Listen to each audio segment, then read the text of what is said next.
कोणत्याही देशाची प्रगती तिथल्या संस्था किती मजबूत आहेत यावरच तर अवलंबून असते. आज आपण भारताच्या इतिहासातल्या अशाच एका खूप मोठ्या बदलाची गोष्ट पाहणार आहोत. ही गोष्ट आहे 65 वर्ष जुन्या नियोजन आयोगाची, ज्याच्या जागी आला एक नवा आधुनिक नीती आयोग. चला तर मग बघूया हा प्रवास नेमका होता तरी कसा. पण इथे एक मोठा प्रश्न उभा राहतो नाही का, की तब्बल 65 वर्ष देशाची दिशा ठरवणारी ही संस्था अचानक बंद का करण्यात आली? यामागे नक्की काय कारण असतील? चला याच प्रश्नाचं उत्तर शोधायला सुरुवात करूया. बरं, या बदलाची मुळं समजून घेण्यासाठी आपल्याला थोडं इतिहासात मागे जावं लागेल. जरा कल्पना करा, तो काळ जेव्हा आपला देश नुकताच स्वतंत्र झाला होता आणि स्वतःच्या विकासासाठी एका नव्या वाटेच्या शोधात होता. स्वातंत्र्यानंतर आपल्यासमोर पाश्चात्य विकास मॉडेलचा एक पर्याय होताच, पण आपल्याला एक वेगळा मार्ग हवा होता. पंडित जवाहरलाल नेहरूंसारखे आपले नेते तेव्हा सोव्हिएत युनियनच्या पंचवार्षिक योजनांच्या मॉडेलने खूपच प्रभावित झाले होते आणि याच प्रेरणेतून 1950 मध्ये भारताच्या अर्थव्यवस्थेचा एक रोडमॅप तयार करण्यासाठी एका कार्यकारी आदेशाने नियोजन आयोगाची स्थापना झाली. ओके, तर मग प्रश्न असा आहे की हे नियोजन मंडळ नक्की काम कसं करायचं? त्याचं मॉडेल होतं तरी कसं, ज्यामुळे ते इतकं शक्तिशाली बनलं? याचं उत्तर आहे टॉप डाऊन अप्रोच. म्हणजे काय? सोप्या भाषेत सांगायचं तर दिल्लीत बसून नियोजन मंडळ पूर्ण देशासाठी योजना बनवायचं. कुठल्या राज्याला किती पैसे द्यायचे, काय टार्गेट्स ठेवायचे, हे सगळं केंद्र ठरवणार आणि त्यांनी फक्त त्याचं पालन करायचं. त्यांचं मत फारसं महत्त्वाचं नव्हतं. अगदी वन साईज फिट्स ऑल असाच काहीसा हा प्रकार होता. आणि यामुळेच त्याच्यावर एक मोठी टीका व्हायला लागली की नियोजन आयोग एक सुपर कॅबिनेट बनलाय. जरा विचार करा, यात जनतेने निवडून दिलेले लोक नव्हते, तरीही देशाचे मोठमोठे आर्थिक निर्णय घेण्याचा अधिकार या संस्थेकडे होता, चक्क निवडून आलेल्या सरकारपेक्षाही जास्त. आणि एवढंच नाही तर यात एक घटनात्मक पेचसुद्धा होता. बघा, आपल्या घटनेनुसार राज्यांना निधी देण्याचा अधिकार आहे वित्त आयोगाला, जी एक घटनात्मक संस्था आहे. पण प्रत्यक्षात काय व्हायचं? नियोजन आयोगच हा निधी वाटायचा. म्हणजे एक बिगर घटनात्मक संस्थेपेक्षा जास्त पॉवरफुल बनली होती. हे लोकशाहीसाठी थोडं धोकादायकच होतं. तर मग प्रश्न येतो की इतकी वर्ष चाललेली ही व्यवस्था अचानक बदलायची गरज का पडली? 21व्या शतकात असं नेमकं काय बदललं की हे जुनं मॉडेल कालबाह्य वाटू लागलं? तब्बल 65 वर्ष. विचार करा, एवढ्या मोठ्या काळात नियोजन आयोगानं देशासाठी 12 पंचवार्षिक योजना राबवल्या. इतक्या वर्षानंतरही संस्था बदलण्याचा निर्णय घेणं हे खरंच एक ऐतिहासिक पाऊल होतं. या बदलामागे मुख्यत्वे 4 मोठी कारणं होती.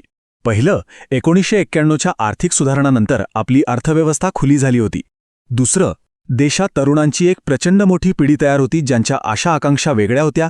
तिसरं, राज्य आता फक्त केंद्रावर अवलंबून नव्हती, ती स्वतःच्या विकासाच्या कथा लिहित होती. आणि चौथं कारण ते म्हणजे तंत्रज्ञानाचा प्रचंड वेग. या नव्या वेगवान जगासाठी जुनी मंदगतीची धोरणं कुठेतरी मागे पडत होती.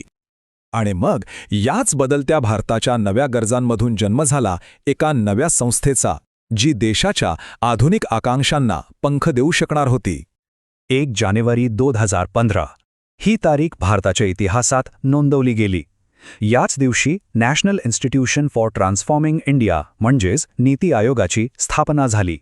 बदलत्या भारताला एक नवी दिशा देणारी संस्था. आता या दोन्ही संस्थांमधला फरक समजून घेणं खूपच महत्त्वाचं आहे. बघा, नियोजन आयोग हा एक केंद्रीकृत नियोजक होता, जो फक्त आदेश द्यायचा. याउलट नीती आयोग एक थिंक टँक आहे, जो सल्ला देतो. नियोजन आयोगाचा दृष्टिकोन टॉप डाऊन होता, तर नीती आयोगाचा आहे बॉटम अप, म्हणजे तो राज्यांच्या मतांना महत्त्व देतो. आणि सगळ्यात मोठा फरक म्हणजे नियोजन आयोगाकडे पैसे वाटपाचे अधिकार होते, पण नीती आयोगाकडे ते नाहीत, ज्यामुळे राज्यांना आता जास्त स्वातंत्र्य मिळालं आहे. नीती आयोगाची स्थापना म्हणजे काही फक्त नावापुरता बदल नव्हता, तर तो देशाच्या शासन प्रणालीत एका नव्या विचाराची, एका नव्या फिलॉसॉफीची सुरुवात होती.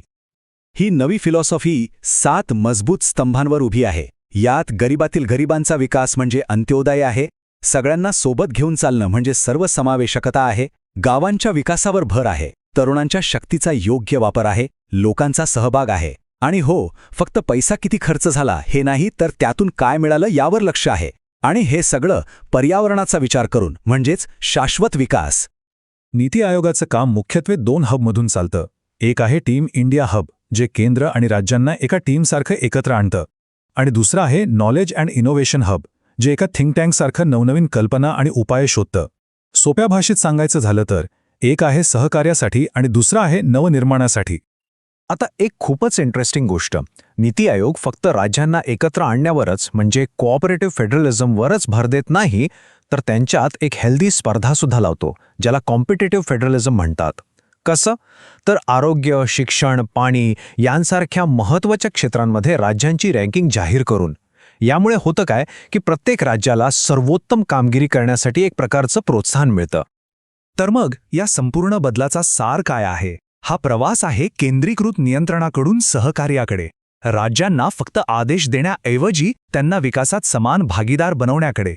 आणि किती पैसा खर्च झाला हे मोजण्यापेक्षा त्यातून लोकांच्या आयुष्यात खरंच काय बदल घडला यावर लक्ष केंद्रित करण्याकडे.